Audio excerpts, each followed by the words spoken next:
po guys ang ganap dito sa amin, Bagyong Christine. Ayun guys, so kung nakikita nyo po yung sa may tubuhan, parang may nasalimpad na po itong bubong.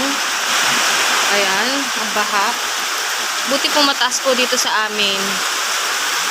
Tapos yung aswete doon, natumba na rin po siya. Tapos yung guyabano ko po yun, kung nakikita nyo po, tumba na rin po.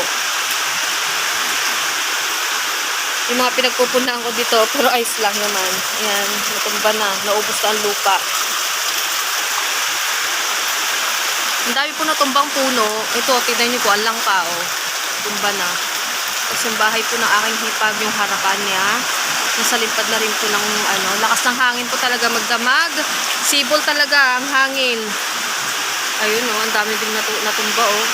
Mga tubuhan. Hindi po namin alam po kanino po yung bubong na iyon. Tapos ang aking papaya, matibay-tibay. Buti na lang hindi ko pa ina-harvest yung dalawang bunga. Eh mabigat. Yun ang nagpapabigat siguro. Kaya hindi natala ng hangin.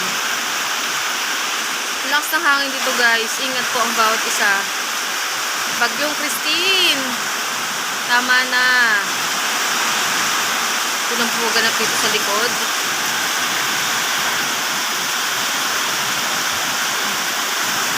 Madami pong nagpo-post na mga natutumbang mga kahoy sa kanilang bubong, ganoon din po sa kanilang piggery, tutumbahan ng mga kahoy.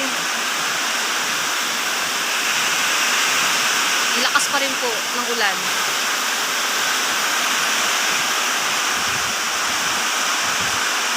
Non-stop. Simula ng isang araw pa po. Wala pa rin pong power dito sa amin.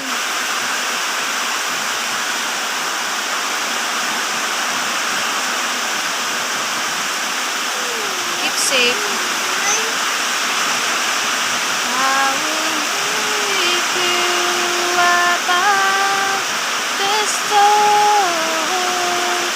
Father, you are king over the flood, and I will be still, though you are God. Taas ng hangin.